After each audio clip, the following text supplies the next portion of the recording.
Bonjour et bonsoir à toutes et à tous. Bienvenue sur ma chaîne YouTube. Comme vous en avez l'habitude, sur ma chaîne YouTube, je vous propose habituellement des analyses sur la situation géopolitique des pays de l'Afrique centrale. Mais une fois n'est pas coutume, pour aujourd'hui, je change d'angle de vue et vous propose une analyse de la situation géopolitique d'un des pays qui fait actuellement l'actualité internationale. C'est donc sans surprise, ce pays, c'est l'Afghanistan, un pays d'Asie centrale dont le régime du président Ashraf Ghani vient d'être renversé et le pouvoir est passé entre les mains des talibans. Un pouvoir tout de même à relativiser car les talibans semblent ne pas avoir le monopole de la violence légitime sur tout le territoire. Les derniers attentats perpétrés à l'aéroport de Kaboul par la branche de Daesh, l'État islamique, ne prouvent à suffisance que les talibans ne maîtrisent pas encore toute la situation. Tout de même, c'est pour la deuxième fois dans l'histoire de l'Afghanistan que les talibans prennent le pouvoir, mais sur la période, l'épisode du régime taliban en Afghanistan, j'y reviendrai un peu plus en profondeur plus tard dans mon exposé. Donc, l'Afghanistan, c'est quoi? L'Afghanistan, c'est plus de 40 ans de conflit depuis la fin de l'époque coloniale, suivie de la guerre froide et ensuite avec l'implosion de l'Union soviétique. Avec toutes ces périodes successives, l'Afghanistan est toujours en guerre depuis les années 70. Et pour être précis, il s'agit plutôt d'une succession de conflits et de guerres civiles avec intervention de puissances extérieures. Mais avant d'aller ou de rentrer dans le vif du sujet d'aujourd'hui, je vous propose de nous arrêter et de faire un bref résumé historique sur la naissance de l'Afghanistan en tant qu'État et vous fournir quelques données géographiques ou données géopolitiques qui déterminent le cours de l'histoire de ce pays. L'Afghanistan, c'est donc un pays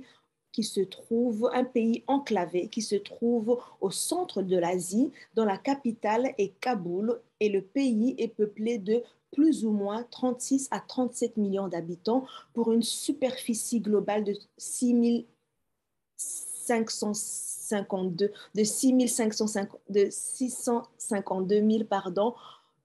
864 mètres carrés, ce qui nous donne 38 habitants au kilomètre carré. Mais sa population est inégalement répartie. La plupart se trouvent dans l'est, près de Kaboul, et un peu au nord. Dans certaines zones également de l'ouest et du sud, on trouve quelques populations. Pour comparaison, ici en Belgique, on a une densité de plus de 373 habitants par kilomètre carré, alors qu'en Afghanistan, on est à 38 habitants au kilomètre carré. C'est vous dire que ici chez nous, on est un peu les uns sur les autres en termes de densité au kilomètre carré. Pour en revenir à mon sujet, l'Afghanistan est un pays majoritairement composé de musulmans de confession de branche sunnite, mais 15 à 20% sont des chiites. Les musulmans chiites se trouvent principalement dans le centre du pays.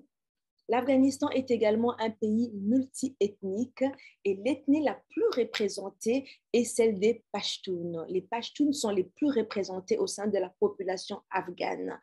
Ensuite, nous avons également une ethnie importante qui viendrait en deuxième position, c'est l'ethnie des Hazaras. Ils se trouvent principalement au centre du pays. Ce sont les descendants des Mongols. On trouve également les Tadjiks au nord du pays et ensuite on a les Turkmènes qui sont des peuples de langue turcophone, tout comme les Ouzbeks. Il y a encore d'autres ethnies plus minoritaires comme les Emak ou les Pamiris. Au niveau de sa géographie, l'Afghanistan est un pays très sec et surtout montagneux. L'agriculture y est donc difficile. En gros, tout le centre, l'est et le nord-est est couvert de montagnes et les zones plus basses restent très arides, tout comme dans le nord et le sud du pays. Les pays frontaliers, les pays voisins directs de l'Afghanistan sont l'Iran, le Turkménistan, l'Ouzbékistan, le Tadjikistan, la Chine et surtout le Pakistan au sud et à l'est du pays. Et vous allez le voir, l'Afghanistan joue un rôle important dans les conflits afghans. Avant les années 70, l'Afghanistan a été un émirat, puis un royaume jusqu'en 1973, année du coup d'État non violent qui détrône le roi Mohamed Ahez Shah. C'est son cousin Mohammad Daoud Khan, meneur de ce coup d'État, qui prend le pouvoir et s'autoproclame président.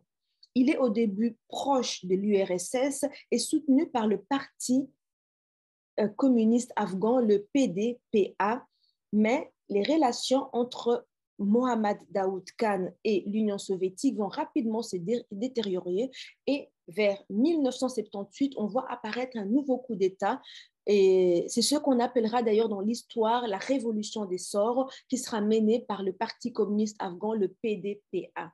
Le 27 avril, le palais présidentiel est pris par les communistes et le 28 avril, Daoud Khan et toute sa famille sont exécutés.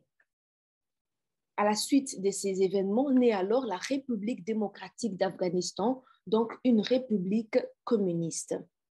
C'est un point évidemment important puisqu'on est en pleine guerre froide et c'est réellement à partir de cette période que l'Afghanistan sombre bien plus profondément dans l'instabilité dans laquelle il n'est toujours pas sorti aujourd'hui.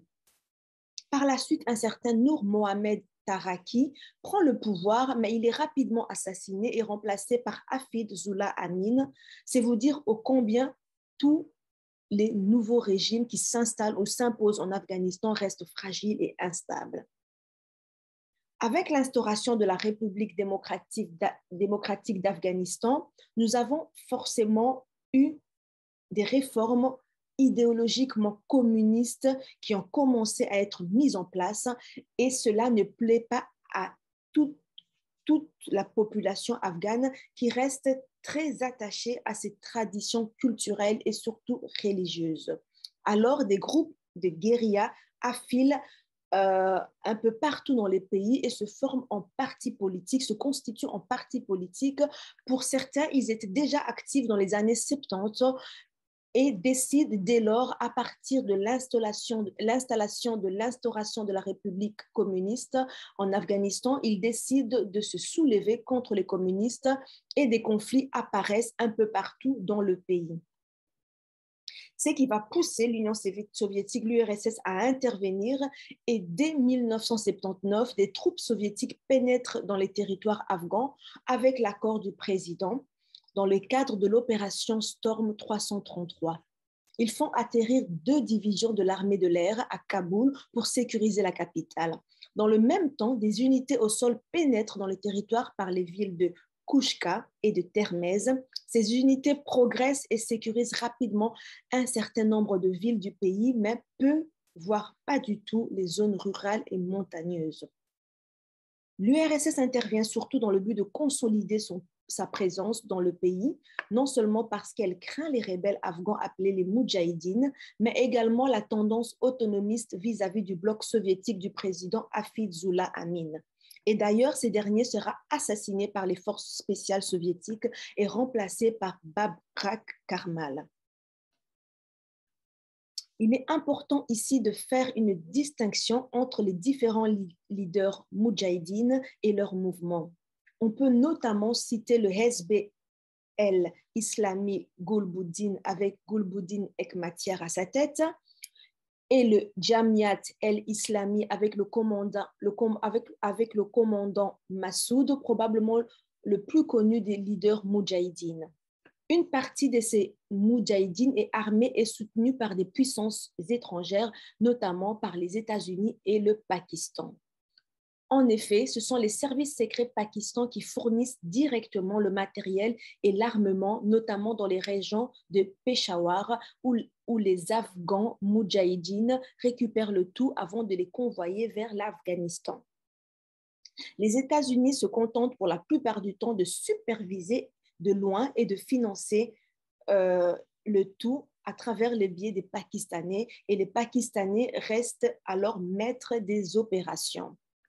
Le but des États-Unis est de mettre des bâtons dans les roues des Soviétiques. On est en pleine guerre froide, je le rappelle. Il n'y a pas que les États-Unis qui soutiennent les Moudjahidines dans la région de l'Asie centrale.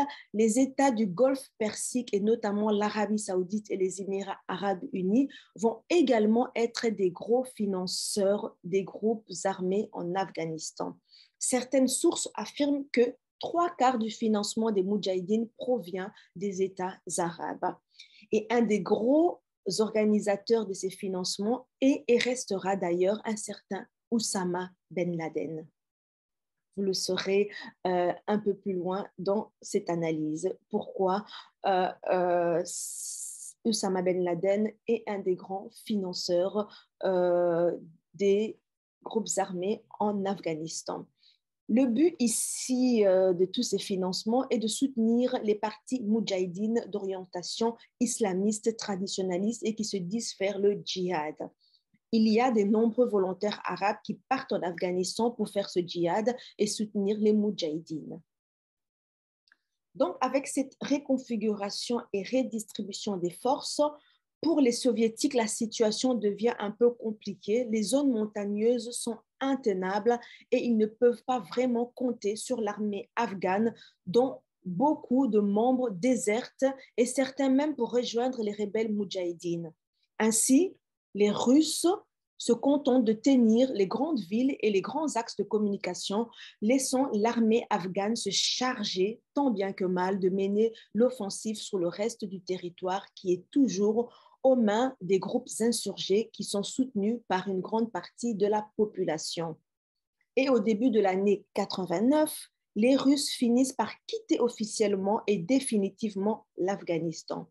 Les rebelles moudjahidines soutenus par les États-Unis sortent donc vainqueurs face à l'URSS, mais cette victoire ne signifie pas pour autant la fin de l'instabilité dans ce pays. Cela marque juste le début d'une guerre civile entre les rebelles moudjahidines et le gouvernement communiste. Malheureusement, le gouvernement afghan communiste, se retrouvant seul face aux groupes armés, finit par tomber 3 ans plus tard et en avril 1992, les Moudjahidines rentrent dans Kaboul. C'est donc une victoire pour eux. Et c'est le commandant Massoud, reconnu héros de la résistance anti-soviétique, qui prend le pouvoir en Afghanistan à partir de 1982. Et pour simplifier un peu le tout, c'est désormais 7 partis politiques qui contrôlent l'ensemble du territoire et vont tenter de s'organiser et de se partager le pouvoir. Le 24 avril 1992, l'Afghanistan devient alors l'État islamique d'Afghanistan établi par les accords de Peshawar signés par les dirigeants des différents partis, à l'exception faite d'Hekmatyar, le chef du Hezb el-Islami Gulbuddin.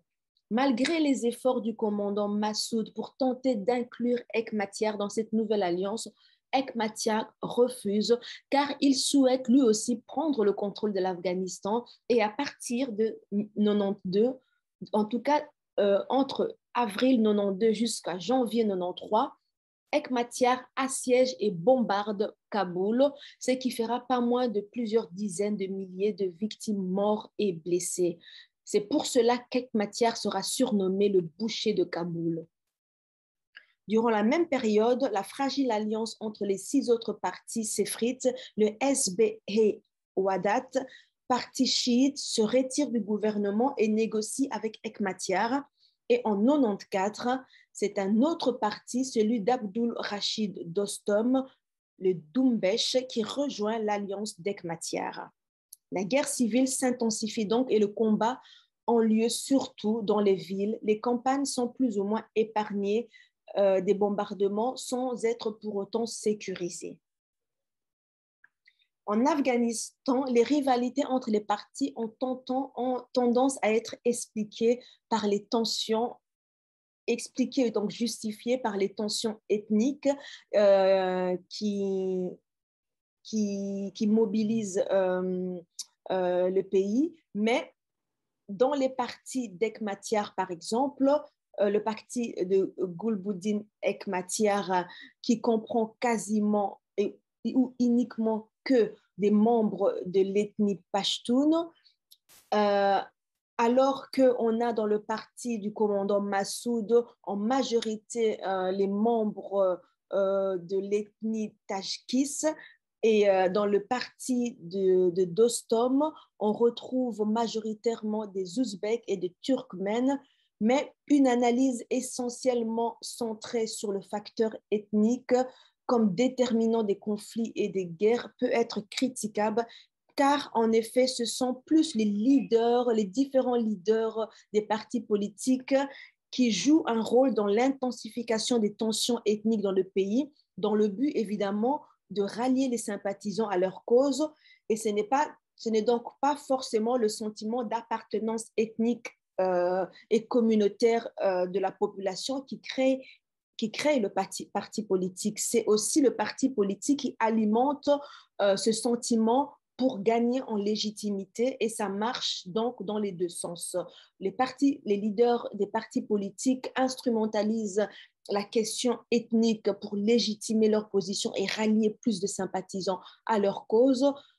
Et inversement, les communautés, les ethnies peuvent favoriser ou soutenir un parti politique ou un leader par rapport à son appartenance ethnique, par rapport à une identification à leur origine ethnique. De plus, chaque parti va avoir des revendications différentes. Par exemple, le Jamiat du commandant Massoud va, par exemple, travailler pour la construction d'un État centralisé, alors que d'autres, au contraire, vont souhaiter un système décentralisé.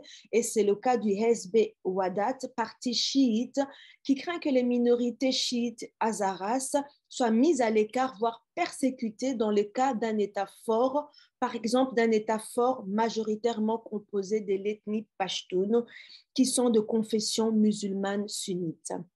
Même chose pour le Jumbesh de Dostom, qui comprend beaucoup d'anciens communistes, et Dostom lui-même a combattu aux côtés d'anciens communistes dans les années 80. Ils craignent donc d'être éliminés par un État central fort et combattent donc pour un système fédéral. Puis, toujours en 1994, on va voir apparaître une nouvelle force, un nouveau groupe armé sur la scène afghane. Ce sont les talibans qui prennent place sur l'échiquier afghan. Les talibans viennent plutôt des zones rurales et leur objectif est de libérer le pays des seigneurs des guerres qu'ils accusent d'être corrompus et responsables de l'instabilité du pays. Les talibans apparaissent donc dans le sud du pays et sont majoritairement de l'ethnie Pashtun. Ils sont plutôt bien accueillis au départ par la population, car ils offrent un cadre juridique par le biais de l'application de la charia qui tranche avec le chaos qui régnait depuis plusieurs années. Ils gagnent rapidement du terrain, prennent les villes de Kandahar en 94, de Herat en 95 et de Jalalabad, puis Kaboul en 96. Et à ce moment-là, l'Afghanistan est principalement divisé en 3 entités dominantes. Une partie contrôlée par le parti du commandant Massoud, le Jamiat, un autre morceau du territoire aux mains du parti de Dostom, le Jumbesh, et la troisième partie du territoire est contrôlée par les talibans même. Alors que le chef de guerre Gulbuddin Hekmatyar, appuyé lui aussi par le Pakistan comme les talibans, n'a pas vraiment réussi à tenir son pouvoir, et une bonne partie de ses sympathisants vont se rallier aux talibans, étant également de la même ethnie pashtun. Et les chefs de guerre d'Ostum de Jumbesh se fera quant à lui refouler au nord-ouest du pays. Finalement, seul le Jamiat du commandant Massoud tiendra bon dans le nord-est du pays, où sera alors créée l'Alliance du Nord, regroupant des partis des ex-Moudjahidines. On entre alors dans la période talibane de l'histoire de l'Afghanistan, et en 97, le pays est renommé l'Émirat islamique d'Afghanistan, dirigé depuis Kandahar, avec à sa tête le Mollah Omar qui s'autoproclame commandeur des croyants. Les talibans resteront au pouvoir pendant 5 ans jusqu'en 2001, donc de 96 à 2001, 5 années durant laquelle la capitale sera régulièrement bombardée par les forces de l'Alliance du Nord du commandant Massoud, ce qui contribuera à discréditer Massoud, vu jusqu'ici comme l'un des plus modérés. Le Pakistan, qui soutient les talibans, voit en ces derniers l'espoir d'un Afghanistan stabilisé, proche idéologiquement avec eux, pouvant leur permettre l'ouverture des routes commerciales de l'Afghanistan vers l'Asie centrale et qui pourrait s'avérer être un précieux allié contre leur ennemi historique qui est l'Inde. Vous vous demandez donc probablement pourquoi le Pakistan, dans son agenda politique, préfère soutenir les talibans plutôt que le célèbre commandant Massoud. En effet, les Pakistanais craignent que le parti de Massoud soit trop souple avec les Indiens, ce qui les placerait en mauvaise posture, vu que le Pakistan se trouve coincé entre les deux pays. De l'autre côté, le chef des talibans, le Mollah Omar, décide d'offrir sa protection aux islamistes radicaux installés dans le nord du pays, dont notamment au célèbre Oussama Ben Laden, le cerveau des attentats du 11 septembre. L'année 2021 va être alors l'année du basculement. Massoud est tué dans un attentat suicide commandé par Ben Laden et le 10 septembre, Massoud est tué le 10 septembre 2001 et le lendemain, le 11 septembre 2001, ont lieu les attentats du World Trade Center à New York. C'est donc l'année du basculement, comme je l'ai dit, pour les talibans, car le président George Bush va déclarer que les terroristes responsables des attentats du 11 septembre se cachent en Afghanistan et sont protégés par les talibans du Mollah Omar. Et effectivement, les talibans avaient laissé Al-Qaïda s'installer dans le pays et donc les États-Unis décident de mener une offensive ou une contre-offensive. L'opération américaine, quant à elle, commence officiellement le 7 octobre 2001. Donc, l'attentat a lieu le 11 septembre 2001, mais l'opération débute officiellement le 7 octobre 2001, près d'1 mois après. Des forces essentiellement états-uniennes et britanniques bombardent les positions talibanes, surtout au niveau du front avec l'Alliance du Nord et autour de Kaboul et de Kandahar. Puis, ils pénètrent dans le territoire. Les attentats du 11 septembre ont été fatals pour la coalition dirigée par les talibans au pouvoir en Afghanistan. Et en parallèle, les Américains, les forces de l'Alliance du Nord, vont mener une offensive et en à peine quelques semaines, les talibans sont renversés. Les derniers combats ont lieu mi-décembre. Et à ce moment-là, les talibans ne contrôlent plus que quelques territoires dans le sud-est et le nord-est. Et le reste du pays est aux mains de différents petits seigneurs de guerre, des groupes d'ex-talibans résiduels ou simplement autogérés. Donc, officiellement, le 7 octobre 2001 jusqu'à mi-décembre ont lieu l'offensive ou la contre-offensive états-unienne et britannique avec la participation de l'Alliance du Nord. L'Alliance du Nord du commandant Massoud et plus tard va intervenir aussi les forces européennes de l'Union européenne, plus précisément de l'OTAN. En gros, ce qui est important de comprendre ici, c'est que malgré la chute du régime taliban, le nouveau gouvernement n'a pas du tout une emprise totale sur le territoire. Le 31 décembre de la même année sera créée la FIAS par une coalition internationale. La FIAS, c'est la Force internationale d'assistance et de sécurité. C'est une force militaire de l'OTAN dont l'objectif est de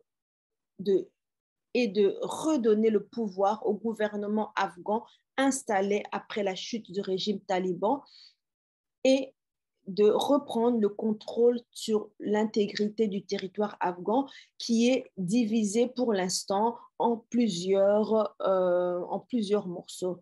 Mais pour l'instant, plusieurs commandements attribués à différents pays de la coalition contrôlent la situation et sont présents en Afghanistan fin décembre 2001. En parallèle, les États-Unis mènent aussi sous leur propre commandement l'opération qu'on appellera l'opération Liberté immuable, dont l'objectif est de neutraliser la présence des terroristes dans le pays et de capturer les chefs ou le chef d'Al-Qaïda, dont évidemment Oussama Ben Laden. Les forces de la FIAS et celles de l'opération Liberté immuable travaillent donc de manière coordonnée. Alors, durant la première partie de l'année 2000, comme je le disais, le gouvernement ne contrôle plus ou moins que Kaboul. Le reste du pays est aux mains des seigneurs de guerre qui font la loi et y élèvent même l'impôt. Le gouvernement tente de les désarmer en les intégrant à l'armée nationale, mais les résultats de cette stratégie sont plutôt mitigés. Pendant ce temps, les talibans se réorganisent autour du Mollah Omar et en 2005, ils s'allient avec le mouvement d'Hekmatyar qui est toujours là et toujours seigneur de guerre. Les talibans vont également se rapprocher d'un autre groupe, celui de Younes Khalid qui contrôle notamment la passe de Khyber. Cette passe qui est située à la frontière avec le Pakistan dans les montagnes est stratégique car c'est par là que la coalition de l'OTAN fait passer le gros des ravitaillements pour toutes les bases militaires du pays. Et malgré tous les efforts entrepris par les Occidentaux pour stabiliser l'Afghanistan depuis l'année 2001, c'est l'enlisement et le bourbier. Il faut comprendre dans cet échec des Occidentaux en Afghanistan que les forces occidentales, quand ils se sont embarqués dans ce pays, ils n'avaient pas une complète connaissance de l'organisation sociétale et culturelle des Afghans et avaient en plus de cela une mauvaise lecture de la culture et de la mentalité des Afghans. Les Occidentaux sont donc en terre inconnue dès les débuts de l'année 2000 et les forces occidentales sont dans le flou total, ce qui ne présage rien de bon pour la suite. Et dès les années 2006, les talibans se réinstallent dans le sud du pays, puis redeviennent actifs dans l'est également et dans certaines zones du nord. Ces derniers adoucissent leurs règles, ces règles qui est le cadre juridique basé sur la charia. Ils font cela pour être mieux accueillis par la population. Cet assouplissement des règles concerne notamment l'écoute de la musique, le cinéma, la non-obligation de porter la barbe et également le droit de cultiver l'opium. Et ce n'est pas pour rien parce que la culture et la vente d'opium vont devenir leur principale source de financement. De plus, l'Afghanistan est le premier fournisseur mondial d'opium. À côté de cela, le Pakistan continue secrètement de financer les talibans et joue clairement un double jeu car ils apportent en parallèle une aide logistique à l'OTAN et abritent des bases américaines sur son territoire. Grâce à la vente de l'opium et au financement du Pakistan, les talibans regagnent donc du terrain et l'autorité du gouvernement central est à nouveau de plus en plus remise en cause du fait de son incapacité à reprendre le contrôle du pays et à la corruption qui le gangrène. Face à cela, à partir de 2009, les Occidentaux, avec les Américains en tête, changent de stratégie. Ils comprennent que s'ils veulent gagner cette guerre, il leur faut gagner l'approbation de la population, donc devenir populaire auprès de la population. Cette nouvelle stratégie se dit vouloir mettre l'accent sur la sécurisation des zones où vivent des larges parts de la population. L'objectif est d'améliorer les relations entre les forces de la FIAS avec la population afghane et souhaite soutenir le redressement de l'économie et participer à la lutte contre la corruption. Un autre objectif officiel est de mieux former les forces afghanes pour que celles-ci gagnent en autonomie. Et d'ailleurs, à partir de 2011, les forces de l'OTAN commencent à se désengager progressivement et à laisser la main à l'armée afghane qui commence à s'autonomiser. En parallèle, une des dernières opérations de grande ampleur a lieu, l'opération Mushtarak. Cette opération est menée dans le sud du pays, dans la province d'Helmand, le fief des talibans. Mais malgré la présence des forces occidentales et après plus de 10 ans de guerre, le pays n'est toujours pas stabilisé. Et en 2014, une autre menace voit le jour, c'est l'apparition de l'État islamique Khorasan, porté par les événements en Syrie et en Irak vers la même période. Les membres de l'État islamique sont recrutés un peu partout et on y retrouve entre autres des anciens talibans afghans, des talibans pakistanais ou encore des ex-militants d'un mouvement extrémiste islamique en provenance de l'Ouzbékistan. Ils ont mené plusieurs attentats et seraient présents surtout dans l'est du pays. Le nouveau mouvement État islamique n'est pas un allié des talibans pour la simple et bonne raison que les deux entités ont un projet politique différent. Ils sont donc plutôt concurrents. Et à partir des années 2010, les forces de l'OTAN sont pour l'essentiel déjà parties. Les forces restantes n'ont plus que majoritairement une mission de formation de la police et de l'armée afghane et la stratégie est maintenant plutôt à la négociation, le gouvernement comprenant que la solution ne sera pas militaire, mais plutôt diplomatique. On arrive alors en 2019. La situation en 2019 reste encore instable, notamment dans les zones sud et les zones est du pays. Les talibans contrôlaient déjà en 2019 de nombreux districts, comme vous pouvez le voir sur la carte ici. Et dans les zones de tension, les groupes d'autodéfense sont formés avec des nouveaux petits chefs de guerre à leur tête, ce qui ajoute à la complexité de la situation. L'État islamique, quant à lui, n'a pas vraiment réussi à s'implanter en Afghanistan et le pays est polarisé entre talibans et gouvernement. On est en 2019. On passe alors vers 2020-2021 et on arrive donc, vous le comprenez par là, à la fin de cette analyse. Et pour conclure, faisons un tableau récapitulatif ou un petit résumé sur les deux périodes où les talibans sont montés au pouvoir en Afghanistan. Comme je l'ai dit au début de cette analyse, les talibans, groupes armés créés en 1994 par le Pakistan, prennent le pouvoir une première fois en Afghanistan en 1996 en renversant la coalition au pouvoir dirigée par le commandant Massoud. Puis, le régime taliban est lui-même renversé en 2001 par la coalition des forces occidentales en représailles aux attentats du World Trade Center à New York perpétrés le 11 septembre 2001. Suite à leur chute, les talibans se réfugient au Pakistan dans la zone tribale des Pashtuns, principalement à Nangara, pour se réorganiser à nouveau.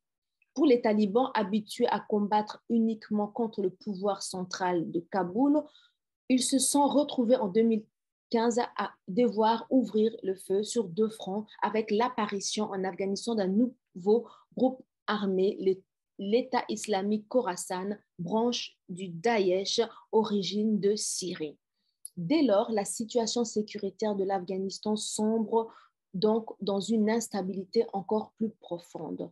Et pour enfoncer le clou, en 2021, les Américains décident de se désengager de l'Afghanistan, une guerre qui leur coûte quelques milliards par an depuis 20 ans.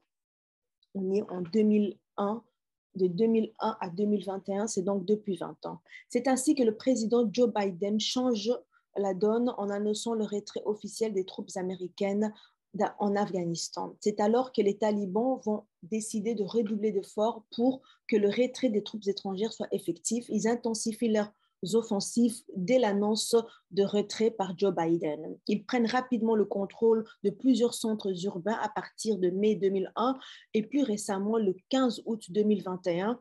Après seulement 10 jours d'offensive à travers le pays, les talibans rentrent dans Kaboul pour la deuxième fois de l'histoire de l'Afghanistan. Le président Ashraf Ghani prend la fuite à l'annonce de la progression des talibans, expliquant vouloir éviter un bain de sang. Les talibans contrôlent désormais la quasi-totalité du pays, comme ce fut le cas en 1996, sans véritablement avoir le monopole sur tous les territoires. Récemment, Ahmed Massoud, fils du commandant Massoud, qui fut tué le 10 septembre 2001 par les talibans, Ahmed Massoud annonce qu'il entend résister face à ce nouveau régime taliban installé à Kaboul.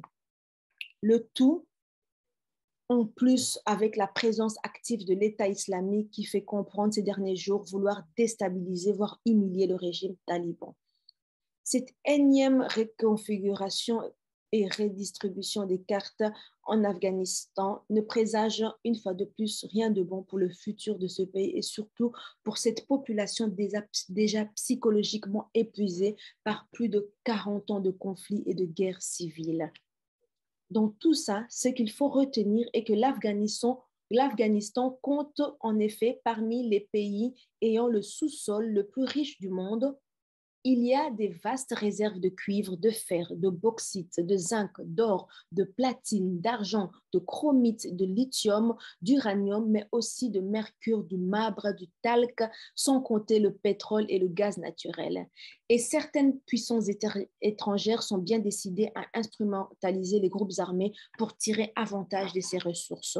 De l'autre côté, les USA, la Russie et la Chine continuent de se regarder en chien de faïence sur la question afghane.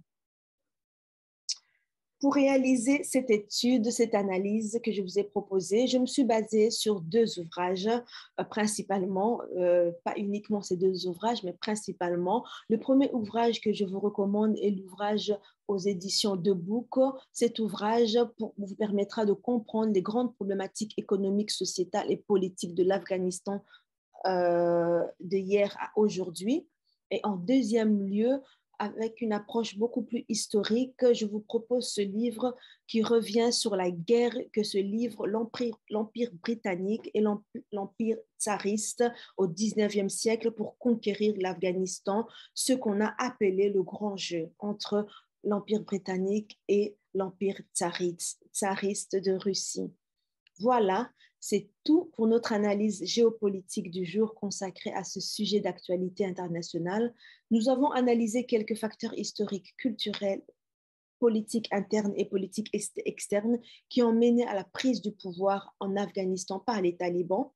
Je vous ai proposé une chronologie sur l'histoire postcoloniale de l'Afghanistan et les perspectives d'avenir peu prometteuse, malheureusement. J'espère que vous avez apprécié cette analyse. N'hésitez pas à me partager vos impressions et remarques afin d'enrichir éventuellement ce sujet. Je vous retrouve la prochaine fois pour d'autres analyses géopolitiques sur l'Afrique centrale essentiellement, mais également d'autres régions du monde. Merci à vous et à bientôt.